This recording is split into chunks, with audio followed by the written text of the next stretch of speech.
The Real Estate Photography Podcast is brought to you by TourBuzz.net, high-definition virtual tour and photograph hosting, now with interactive floor plans. Sign up for your free trial today. Hello and welcome to the Real Estate Photography Podcast with Mike Muriello. Today we are talking about marketing consultants. Just a quick introduction about why you might want to hire a marketing consultant, what you're looking for, how they're paid a little bit differently depending if they're employee or independent contractor, and just some quick tips about looking at why you'd want a marketing consultant. So first of all, why hire a marketing consultant? Well, there could be a few different reasons, and these are just the ones that I came up with off the top of my head. The first two are polar opposites. Your business could be growing or it could be shrinking.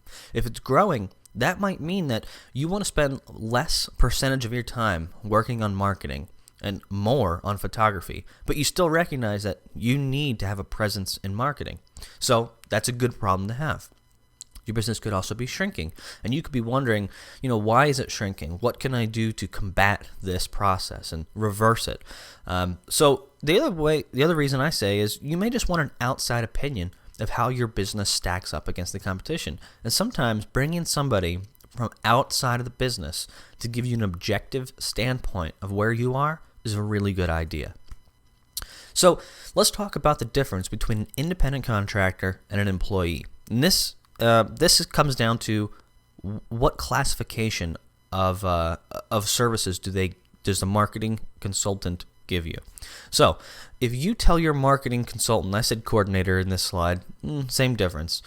If you tell them what to do, when to do it, where it needs to be done, and how it should be done, they are an employee. If you say no to those questions, they're an independent contractor. So more specifically, let's say you hire somebody a couple hours a week to come in, answer phone calls, answer emails, do some email correspondence, maybe give you a call in case of a scheduling error, just some basic stuff. They're an employee because you're telling them what to do. You have dictated their job responsibilities. You're telling them when they need to do it. You're telling them to be there for a certain number of hours on a certain number of days. They don't just come in when they want.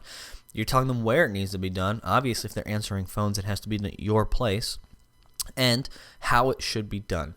So you're telling them maybe if they were a little too curt in an email or a phone call, you might be giving them some feedback as to how you'd like it to be done.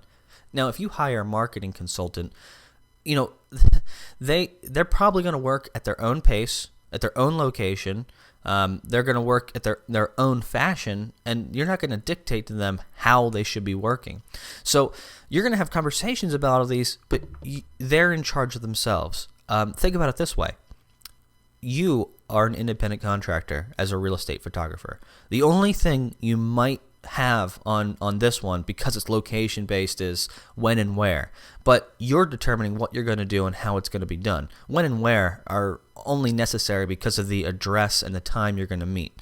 So it's really quite clear that you are an independent contractor. All right, let's talk about the difference too when it comes down to pays. Independent contractors, like real estate photographers, me, we're self-employed. People contract our services. In this case, you'd be contracting a marketing consultant's services. Employees are employed by you, and you delegate their job responsibilities. That's kind of just what I was saying in that previous slide. So let's talk about pay. Independent contractors do not receive compensation in the same way employees do. So employees have their taxes, in the United States anyway, Social Security and Medicare, matched by their employers, whereas independent contractors pay the full 15% self-employment tax. Right now, in 2011, well, it's 2011 is a tax holiday. Look that up if you didn't know that already. Normally, we would be doing the employee pays 6.2% Social Security and 1.45% Medicare, and then the employer matches those percentages, and it comes out to around 15%. And in 2011, the employee gets a little bit of a tax holiday to 4.2% on Social Security. But again, check that out. So the independent contractor has to pay both sides of that because they are the employer and the employed. And if someone's working for you as an independent contractor, they're going to be responsible for that those responsibilities, not you. Employees are eligible for health, or I should say in this last paragraph here, they could be eligible for healthcare benefits, stock programs, sick days, vacation days. They're not necessarily entitled to them, but they usually come with the territory. Also, employees are typically paid on an hourly or a salaried basis. And an employer automatically compensates based on a specific timetable. That's a fancy way for saying biweekly or monthly payments. Or it could be weekly. I don't really know. But, the employer and the employee have an understanding that they're going to get paid a certain number of hours or at a certain time. Independent contractors aren't random or are not automatically getting checks sent to them. Independent contractors invoice the company when the services have been rendered. But if you hire someone, here's a couple of suggestions. If you hire someone as a marketing consultant, as an independent contractor, here's a couple of ways that you can kind of determine how you might want to pay them. You might be up in the air. I don't even know how to pay an independent contractor. Well, here's a couple of ideas. If they work on specific campaigns, you can predetermine the amount they're going to get for that project. So pretend you're going to make a campaign out for interior designers in your area. All right, you're going to say, I'm going to pay you $500 for your work on this project. That could be one way of doing it. Another way of doing it is if they bring in new clients, you could say, I'm going to give you a commission percentage on the business I do with them, and then you can determine how long that commission carries. Does it carry for 6 months, a year? Does it carry for 10 jobs? How many jobs or how long does it carry? You can determine that together. You can also negotiate a commission based on volume, project, or exclusivity. So say the first project is 5%, and then the second is 6%, and it can go all the way up to 15, 16%, whatever you want it to be. So that we're creating incentives that they continue to give you business, and they keep getting money. That's the whole point. Now, say you're interviewing marketing consultants, and just a couple of things to keep in mind. A lot of people like to say, I want someone with lots of years of experience in my background. And I'm just here to say these 3 points, they're a little bit different in everyone's opinion. But first of all, you should always find out what's their experience in your area of photography. And I think it might not matter that much.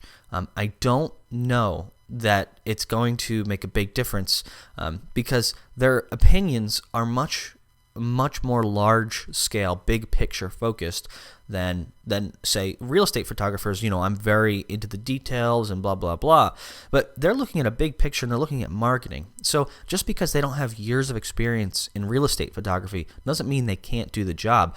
Sometimes it can mean that they can look at it from a much different angle, which could help. You might also want to be asking, what about their years of general experience? How long have they been in marketing consultant? A marketing consultant, you can determine, does that help or hurt? Do you want someone who's fresh? Do you want someone who's experienced? And you might want either one of those for different reasons. Another thing to think about is the previous clients and their portfolio of work. No matter what, they should have a portfolio of work of everything that they have worked on. Or everything they're proud of, just like we do, that we're proud of saying we worked on this. Even if they don't have anything in real estate photography, I still think everything they've worked on is transferable to your business. And the same can be said for anything that we do. And lastly, a marketing consultant should always have a contract.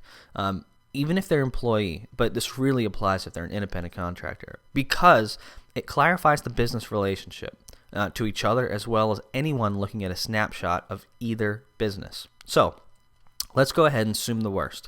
You're being audited by the IRS, again, in the States. You're being audited by the IRS, and they see that you paid out $5,000 in 2011 to a marketing consultant. They're going to immediately want to know, was this person an employee or an independent contractor? And should they have been the opposite? The first thing they're going to look at is did they have a contract? And that's really important, because if you clarify what you basically what their job responsibilities are, what the relationship is. You declare it up front. There's no question about what they did for the business. Okay, I highly recommend it, even if it does seem like overkill. All right, so basically we talked about why you might want a marketing consultant, whether or not you should hire them as an employer or a company hiring an independent contractor, and how compensation varies between the two. And again, it's always best to have a contract. So that's a quick introduction to marketing consultants. Thanks for watching. Have a good one.